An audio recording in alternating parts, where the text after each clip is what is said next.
kemudian ada UTS tertulis. Nanti setelah UTS sampai dengan UAS nanti kita mengerjakan proyek ya. Masing-masing mahasiswa mengerjakan proyek sampai dengan UAS. Jadi nanti di sini yang akan dinilai itu lebih banyak keaktifan ya sebetulnya ya, keaktifan, kemudian bagaimana progress report ketika mengerjakan proyek seperti itu, bagaimana mengerjakan tugas-tugasnya seperti itu yang lebih banyak dinilai.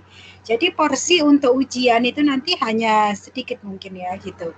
Jadi lebih dari 50% itu adalah dari keaktifan dan bagaimana mahasiswa itu mengerjakan proyeknya nanti. Seperti itu. Ya.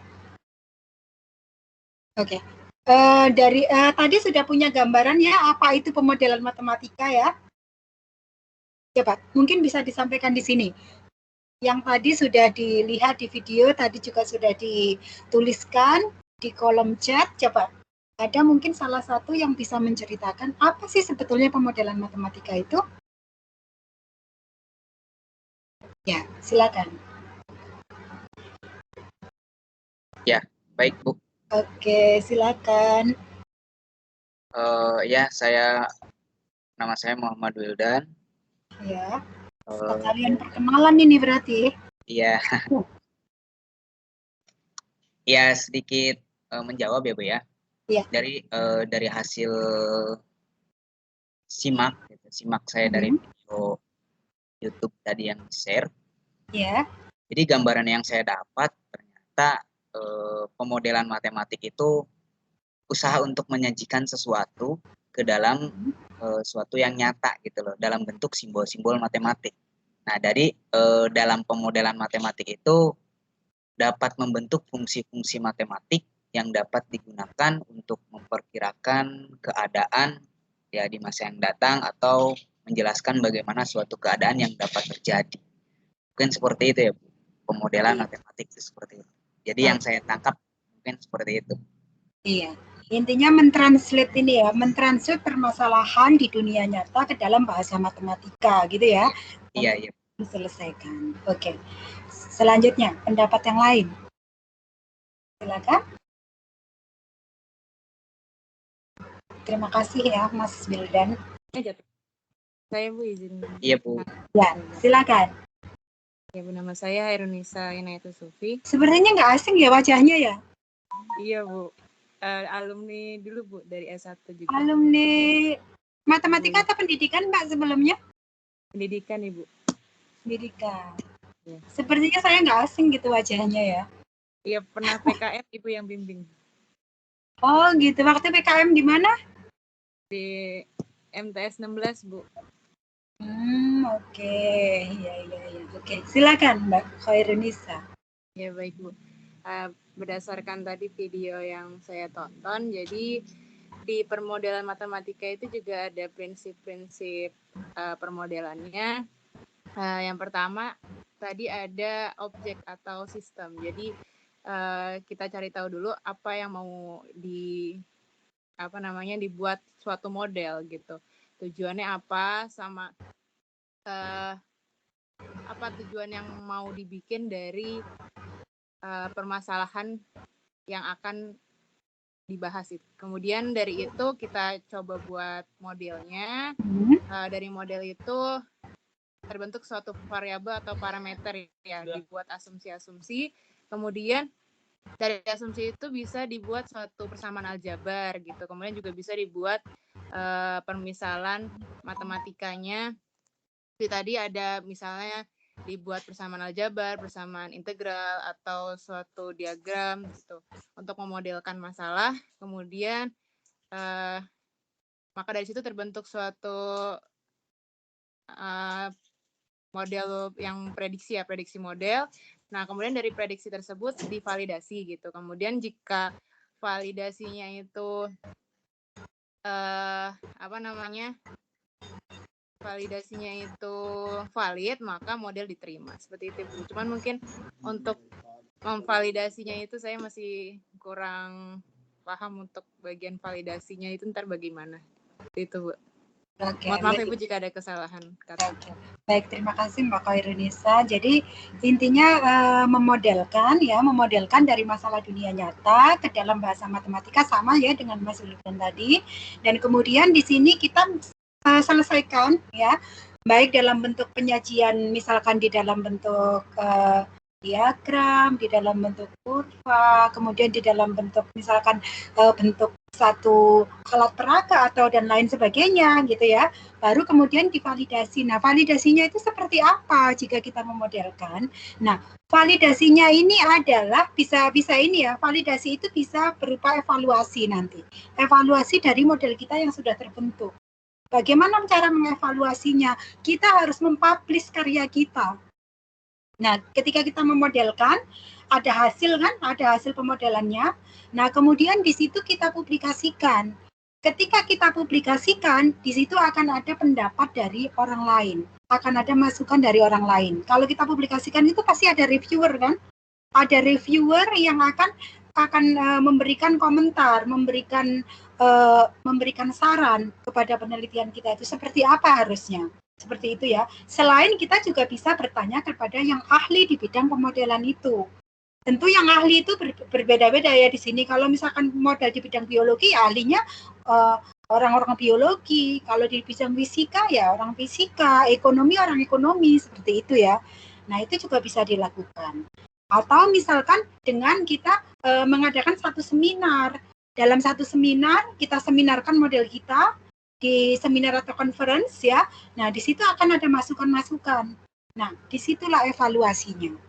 Validasinya sebetulnya bisa diambil dari situ juga. Model kita itu sebetulnya pas atau tidak, gitu ya. Tentu kalau kita mempublikasikan itu di satu jurnal yang bagus, tentu validasinya juga semakin bagus. Tentu, karena di situ orang-orang yang memang sudah di bidangnya dan memang sudah keahliannya di dalam memvalidasi atau mungkin memberikan review terhadap satu pemodelan matematika. Seperti itu. Nah, kita sendiri juga bisa sebagai validator. Jadi mengevaluasi diri sendiri itu juga bisa.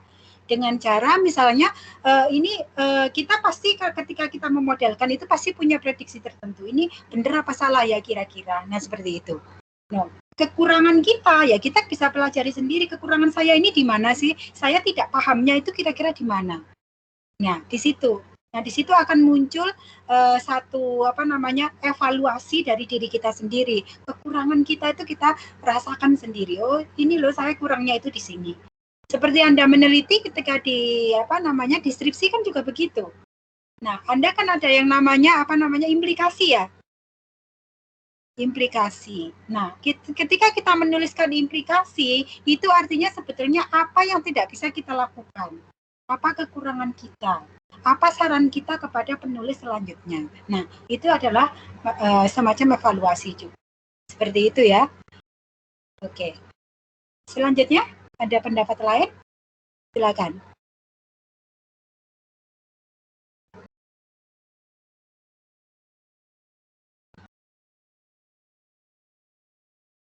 Silakan. Saya mau coba, Bu. Ya, silakan. Untuk aplikasi pemodelan matematika ini bisa di banyak aspek, seperti di epidemiologi virus COVID-19 itu pemodelan matematika sangat berguna. Kemudian di biological transport, vehicular traffic, terus strategi optimal dalam bisnis, ekonomi, industri finansial, engineering, dan juga di software development. Itu, Bu. Oke, aplikasinya ya. Jadi ya, aplikasinya memang banyak hampir di semua bidang ya. Hampir di semua bidang ini Anda bisa temui ya aplikasi dari model matematika. Jadi ketika kita belajar model matematika itu sebetulnya kita belajar apa yang sudah kita pelajari di kuliah. Tinggal mengaplikasikan saja. Kita tidak akan belajar lagi mengenai teori ya. Mengenai teori misalnya aljabar linier, mengenai kalkulus, mengenai persamaan diferensial, mengenai integral, kita tidak akan mempelajari itu lagi. Yang akan kita pelajari adalah bagaimana mengaplikasikan itu. Dulu mungkin ketika belajar tentang persamaan diferensial, mungkin coba sekarang. Kenapa Anda dulu belajar persamaan diferensial? Coba. Tujuannya untuk apa sih belajar persamaan diferensial waktu itu? Untuk apa? Kira-kira tujuan secara nyata gitu. Kalau dikaitkan dengan permasalahan di dunia nyata, kira-kira untuk apa persamaan diferensial itu? Bisa menjawab? Coba. Untuk apa belajar persamaan diferensial?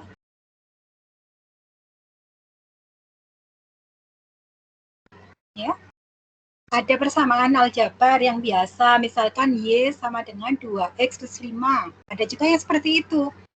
Ada juga yang kalau bentuk persamaan diferensial itu seperti apa? Rumusnya seperti apa?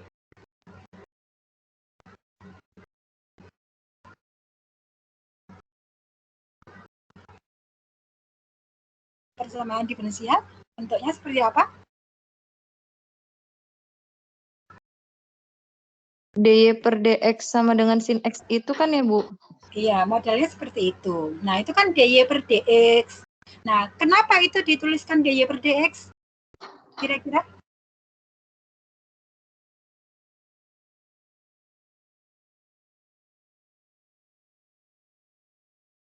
Kenapa dy per dx?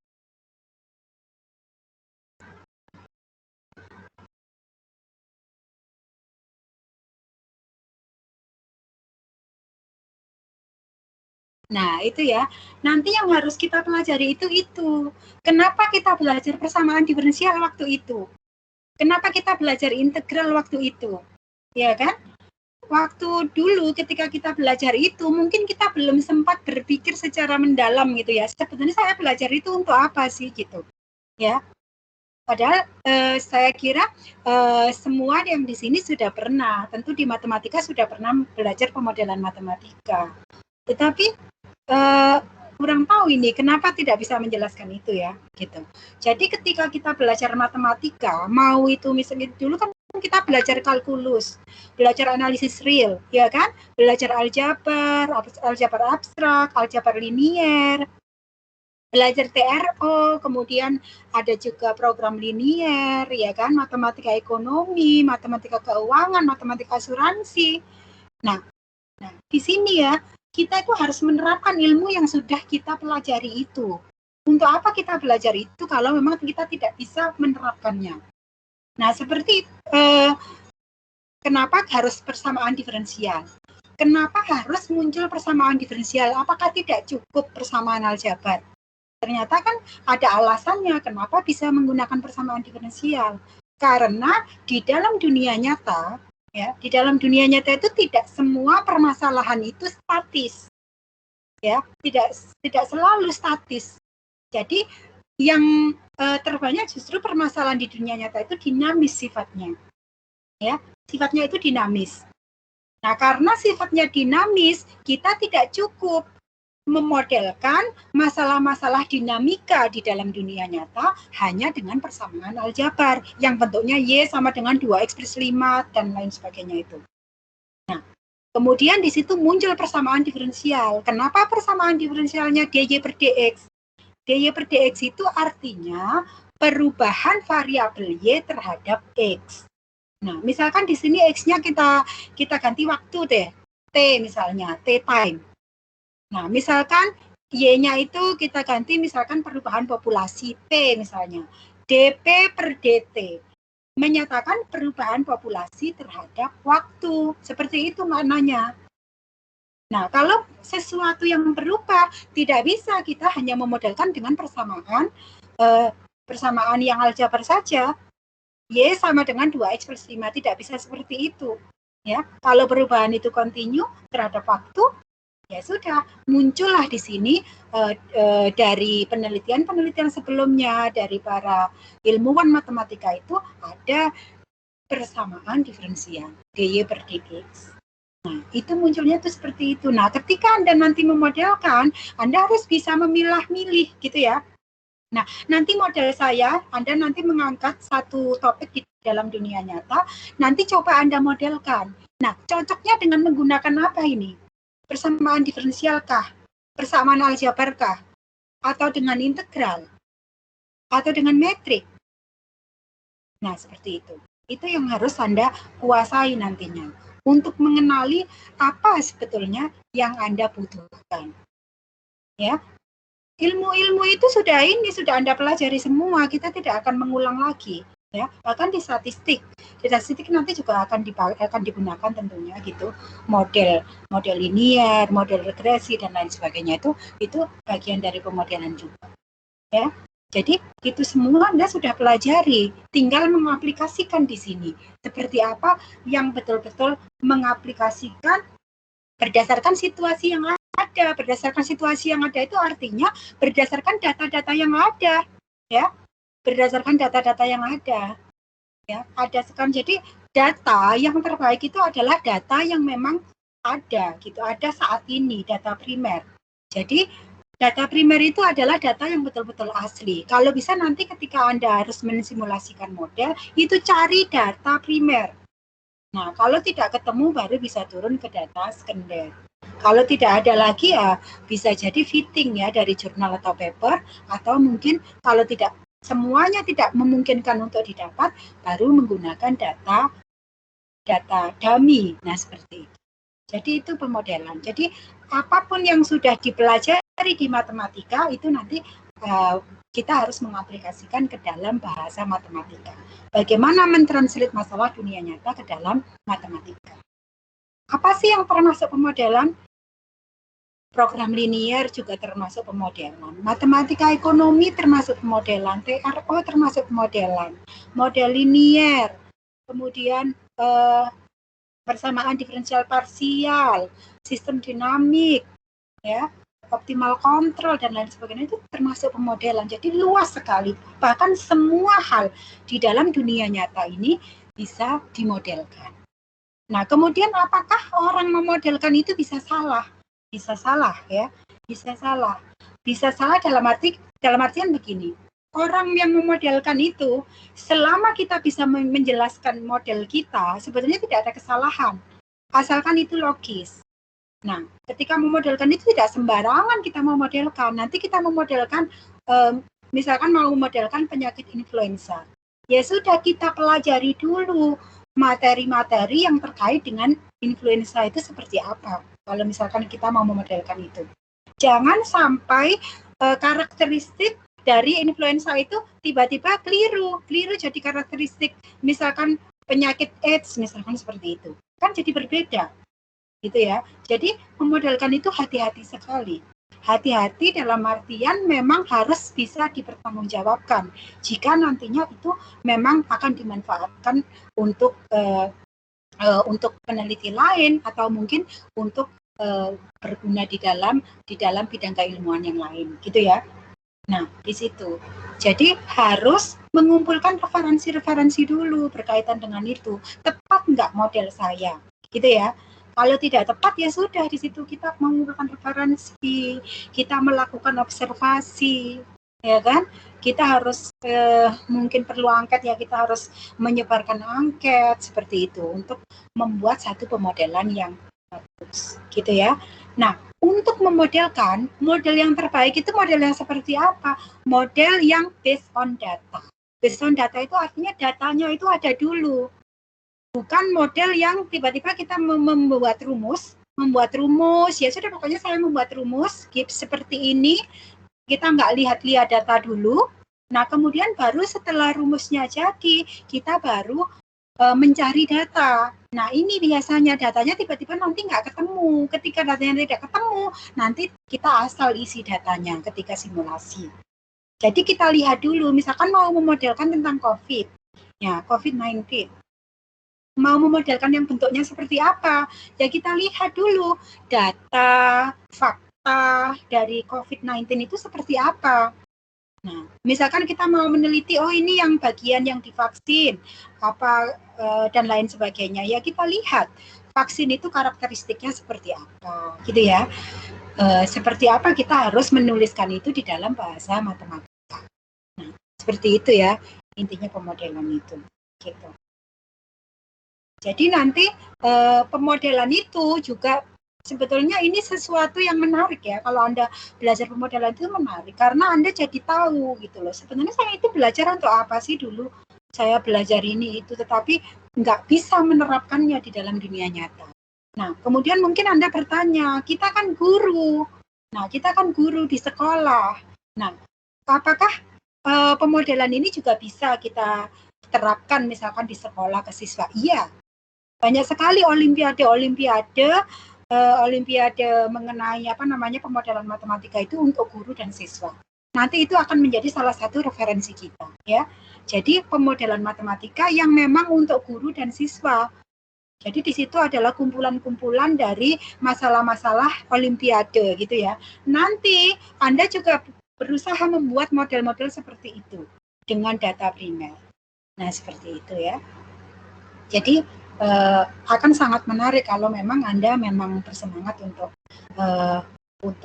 mengetahui, untuk ingin tahu seperti apa sih aplikasi dari ilmu-ilmu yang sudah kita pelajari sebelumnya. Seperti itu ya. Oke, ada pertanyaan sampai di sini? Silakan. Kita sampai jam berapa? 2 SKS ya, Bu. Berarti sampai jam berapa?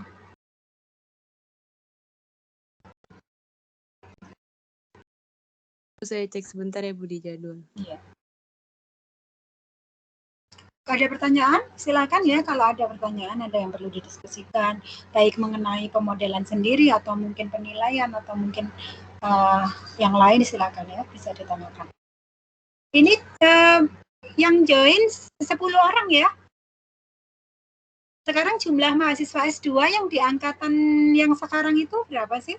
Yang di angkatan 10. Oh, yang ya? 2011 ya, 2021. Ya. Yang 26, Bu, yang baru ini. 26, tapi kenapa kayak sepertinya tidak muncul semua ya? Mohon maaf, Bu, maksud saya yang 26 yang 2021. Kalau yang 2020 ini cuma 10 orang, Bu. Memang cuma 10 orang ini? Iya, Bu. Oh, gitu. Tapi kan mata kuliah pemodelan ini sebetulnya kan cuma mata kuliah pilihan ya? Pilihan kan ya? Kami kurang tahu, Bu, soalnya nggak dikasih pedoman akademik dari kampus. Jadi sebetulnya bisa nggak memilih pemodelan juga nggak masalah gitu, bisa memilih mata kuliah yang lain karena pemodelan itu pilihan, ya, gitu. Iya, baik, Bu. Sampai jam ini, Bu, tadi saya cek. Oh, seharusnya kemarin hari Rabu ya, Bu ya. Iya, 10 sampai 11.50. Berarti tadi mulainya sekitar, kalau 2 SKS itu berarti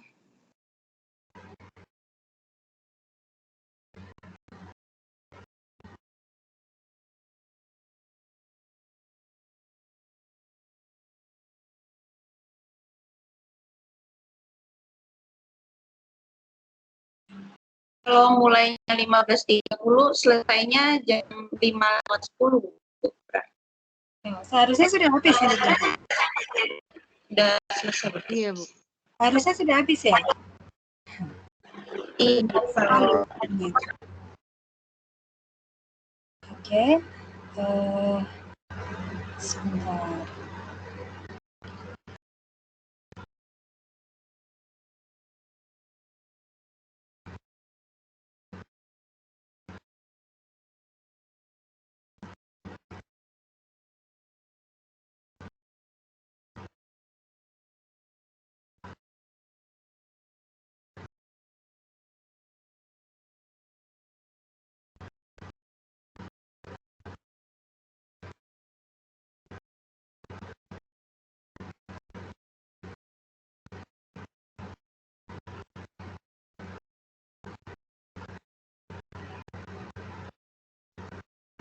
Oke, ini di kolom chat saya share ya materi tentang pemodelan matematika. Tolong dipelajari untuk yang bagian introduction ya. Di situ ada subbab 1.1 sampai dengan 1.4 ya. Tolong nanti dipelajari, nanti saya akan tanya mengenai itu di pertemuan selanjutnya ya. Gitu ya. Ya. Ya, Tolong baik, Ibu. nanti dipelajari mengenai masih dasar dari pemodelan matematika. Tolong nanti betul-betul dipelajari subbab 1.1 sampai dengan 1 introduction. Oke. Ada pertanyaan lagi dari semuanya? Bapak Ibu ini guru semua ya? Guru semua? Ada yang ngajar, ada yang belum ngajar, Bu. Iya, Bu. Ya. Oke, baik. Ada pertanyaan? Ada pertanyaan lagi? Tidak ada? Mungkin tidak ada, Bu. Oke, jika tidak ada pertanyaan, mungkin untuk pertemuan hari ini saya cukupkan sekian gitu ya. Mohon dipelajari tugasnya. Nah, kita ketemu lagi mungkin tetap hari Jumat atau hari Rabu? Hari Rabu, Bu. Mohon maaf, sesuai jadwal. Apakah Ibu bisa, Bu? Coba ya, nanti dilihat lagi ya hari Rabu Iya, ya. baik, Bu. Iya. Oke. Terima kasih banyak, Ibu. Oke, nanti diinformasikan saja ya di WK. Iya, baik, Bu. Terima kasih atas partisipasinya, terima kasih atas kehadirannya. Saya akhiri, wassalamualaikum warahmatullahi wabarakatuh. Waalaikumsalam. Waalaikumsalam warahmatullahi wabarakatuh, Bu. Izin live ya. Terima kasih. Iya, Bu. Iya, Bu.